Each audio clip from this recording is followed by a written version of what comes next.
दोस्तों, क्या आपने कभी अब तक के जीवन में ऐसा देखा है कि किसी हाथी ने तरबूज की तरफ देखा और वो हाथी तरबूज जैसा बन गया हो? या फिर किसी खरगोश ने स्ट्रॉबेरी को देखा और वो खरगोश स्ट्रॉबेरी जैसा बन गया हो? या किसी पेंगुइन ने केला देखा और वो पेंगुइन केले जैसा बन गया हो? और किसी घोड़े ने पाइनएप्पल देखा और घोड़ा पाइनएप्पल जैसा बन गया हो? नहीं देखा, है ना? तो फिर इंसान ही क्यों किसी और की नकल करने लगता है? क्यों किसी और की बातों में आकर उसके जैसा बनने की कोशिश करता है?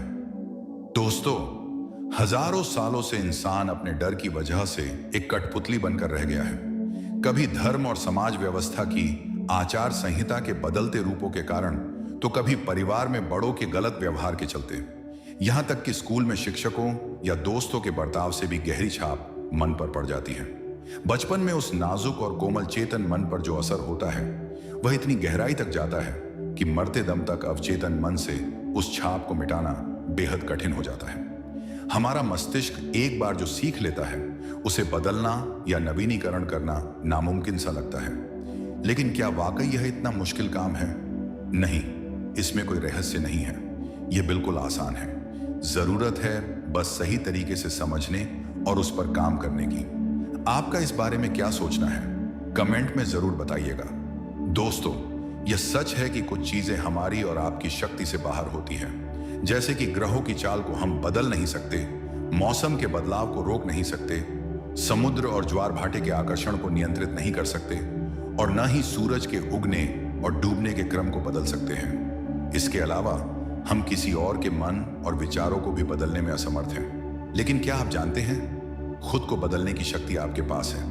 एक बार सोचिए, आपकी मानसिक गतिविधियां, आपकी कल्पना और आपकी इच्छा शक्ति को कौन रोक सकता है? इसका जवाब है कोई नहीं, सिवाय आपके। सिर्फ आप ही किसी और को यह अधिकार दे सकते हैं कि वे आपकी सोच पर असर डालें। लेकिन अगर आप चाहें तो अपने मस्तिष्क का नवीनीकरण करके अपने जीवन का पूरी तरह से कायाकल्प कर सकते हैं। दोस्तों, आज का यह वीडियो आपके लिए एक नए जीवन की कुंजी साबित हो सकता है। इसलिए वीडियो को अंत तक जरूर देखें, और अगर आप चैनल पर नए हैं तो सब्सक्राइब करना बिल्कुल मत भूलें। दोस्तों, अगर आप खुलकर जीना चाहते हैं तो अब भी समय है। जाग जाइए और निडर होकर जिए। इस धरती पर कोई भी मनुष्य दुखी रहने के लिए शापित नहीं है। कोई भी डर और चिंता से परेशान होने, गरीबी में जीवन बिताने, बीमारी का कष्ट सहने या खुद को तिरस्कृत और हीन महसूस करने के लिए बाध्य नहीं है। ईश्वर और प्रकृति ने सभी इंसानों को अपनी छवि में बनाया है। ईश्वर और प्रकृति ने हमें विपत्तियों से उबरने और खुशी, सौहार्द, स्वास्थ्य और समृद्धि प्राप्त करने की शक्ति दी है। आपके जीवन को समृद्ध बनाने की शक्ति केवल आपके भीतर है। इसे हासिल करना कोई रहस्य नहीं है। यह ज्ञान हजारों वर्षों से सिखाया जा रहा है, लिखा गया है और इस पर अमल भी किया गया है। आप इसे प्राचीन बौद्ध धर्म के सूत्रों में, भगवद गीता में, यहूदी धर्म ग्रंथों में, ईसाई धर्म ग्रंथों में, यूनानी दार्शनिकों के लेखन में और कुरान में भी पा सकते हैं। इतना ही नहीं, यह आधुनिक मनोवैज्ञानिकों और धर्मशास्त्रियों के लेखन में भी मिलता है। तो अब समय आ गया है कि आप इस ज्ञान को अपने जीवन में अपनाएं और अपने जीवन को एक नया मोड़ दें। दोस्तों, अगर आप अपने मस्तिष्क का पुनर्निर्माण और नवीनीकरण करना चाहते हैं और अवचेतन मन को अपने जीवन की कमान सौंपना चाहते हैं, तो सबसे पहले आपको खुद पर विश्वास करना होगा। आत्मविश्वास वह गुण है जो हमें यह भरोसा दिलाता है कि हम अपने जीवन में जो भी लक्ष्य तय करते हैं, उन्हें हासिल कर सकते हैं। आत्मविश्वास एक समृद्ध और संतोषजनक जीवन जीने के लिए बेहद जरूरी है।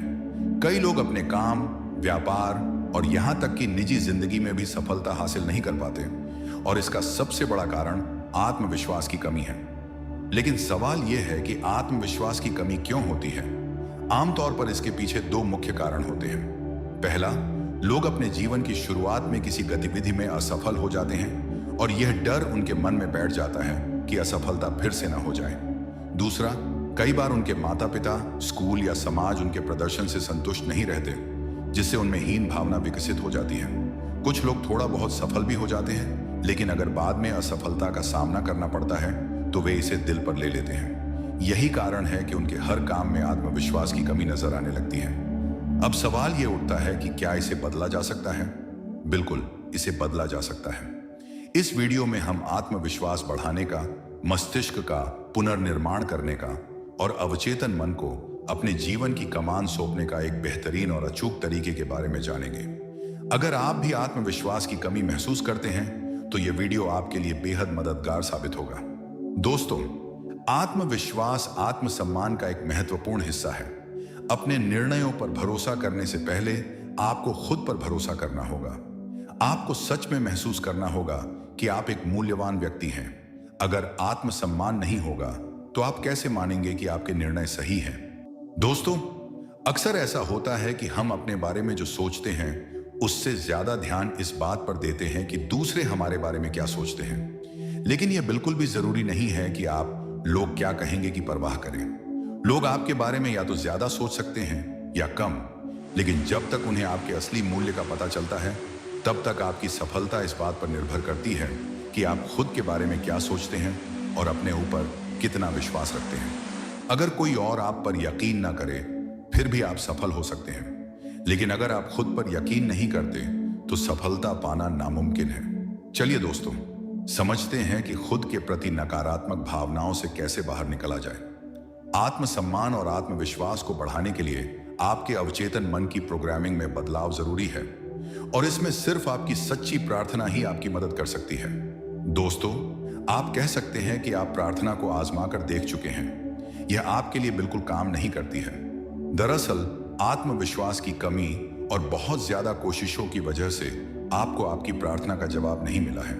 अवचेतन मन की कार्य प्रणाली को पूरी तरह नहीं समझ पाने के कारण कई लोग अपनी प्रार्थना का जवाब पाने में खुद बाधक बन जाते हैं। जब आप जान जाते हैं कि आपका मन कैसे काम करता है तो आप में आत्मविश्वास आ जाता है। हमेशा याद रखें कि जब भी आपका अवचेतन मन किसी विचार को स्वीकार करता है तो वह इस पर तुरंत ही काम शुरू कर देता है। इस उद्देश्य को पूरा करने के लिए यह अपने सभी शक्तिशाली संसाधनों का इस्तेमाल करता है और आपके ज्यादा गहरे मन के सभी मानसिक तथा आध्यात्मिक नियमों को गतिशील कर देता है।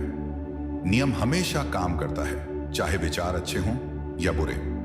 फलस्वरूप अगर आप इसका नकारात्मक तरीके से इस्तेमाल करते हैं तो इससे आपको परेशानी, असफलता और दुविधा मिलेगी। जब आप इसका सृजनात्मक तरीके से इस्तेमाल करते हैं तो आपको मार्गदर्शन, स्वतंत्रता और मानसिक शांति मिलेगी। दोस्तों, आपके प्रार्थना का सही जवाब अवश्य मिलता है, लेकिन तभी जब आपके विचार सृजनात्मक हों, जब आप असीमित के साथ एकाकार हों, जब आपके मन में सभी के प्रति प्रेम और सद्भाव हो। इससे यह पूरी तरह स्पष्ट हो जाता है कि आपको असफलता से उबरने के लिए सिर्फ एक काम करना है। आप इसी समय सफलता की वास्तविकता को महसूस करके अपने विचार या आग्रह को अपने अवचेतन मन तक पहुंचा दें। आपके मन का नियम बाकी का काम खुद कर लेगा। आस्था और विश्वास के साथ आग्रह करें, अपने अवचेतन मन को आपकी कमान संभालने दें, तभी आपको सही जवाब मिल जाएगा। दोस्तों, आप ऐसा कदापि ना करें, मैं बहुत कड़ी कोशिश करूंगा, यह कहकर यदि आप मानसिक दबाव या शक्ति का इस्तेमाल करेंगे तो आपको परिणाम कभी नहीं मिलेंगे। आपका अवचेतन मन दबाव पर प्रतिक्रिया नहीं करता है, यह तो आपके विश्वास या चेतन मन की स्वीकृति पर प्रतिक्रिया करता है। हो सकता है कि आप ऐसे कथनों की वजह से भी असफल रहे हों। परिस्थितियां बदतर हो रही हैं, मुझे कभी कोई रिजल्ट नहीं मिलेगा, मुझे परिस्थिति से बाहर निकलने का कोई रास्ता नजर नहीं आ रहा है। यह सब निराशाजनक है, मुझे समझ नहीं आ रहा है कि क्या करूं, मैं बुरी तरह उलझा हुआ हूं। जब आप ऐसी बातें करते हैं तो आपको अपने अवचेतन मन की तरफ से कोई प्रतिक्रिया या सहयोग नहीं मिलता है। आप भौचक के दुविधा भरी स्थिति वाले सैनिक जैसे होते हैं। आप उसी जगह पर खड़े रहते हैं, आप न तो आगे जाते हैं न ही पीछे जाते हैं। दूसरे शब्दों में आप कहीं नहीं पहुंच पाते हैं। दोस्तों, आपका अवचेतन मन हमेशा सबसे प्रबल विचार से नियंत्रित होता है। आपका अवचेतन दो विरोधी विचारों में से ज्यादा शक्तिशाली विचार को चुनता है। प्रयासहीन तरीका बेहतर होता है। अगर आप कहते हैं कि मैं बहुत आत्मविश्वास चाहता तो हूं, लेकिन यह मुझ में नहीं आ सकता, कड़ी कोशिश करता हूं, मैं खुद को प्रार्थना करने के लिए विवश करता हूं, मैं अपनी समूची इच्छा शक्ति का इस्तेमाल करता हूं, तो आपको एहसास होना चाहिए कि आपका अति प्रयास ही आपकी गलती है। इच्छा शक्ति का इस्तेमाल करके अपने अवचेतन मन को मजबूर करने की कभी कोशिश न करें कि यह आपके विचार को स्वीकार कर ले। ऐसी कोशिश हमेशा नाकाम होती है। इसी वजह से यह होता है कि आप जिसके लिए प्रार्थना करते हैं आपको उसकी विपरीत चीजें मिलती हैं। दोस्तों, शांत मन से ही ज्यादा काम होता है। शांति और विश्वास में ही आपकी शक्ति है। शक्ति संसार की परिस्थितियों पर विचलित होने, आंदोलित होने और खौलती कड़ाही बनने में निहित नहीं है। आप संसार को तो नहीं बदल सकते, लेकिन आप खुद को तो बदल सकते हैं ना। हो सकता है कि आप लोगों के कामों को नापसंद करते हो।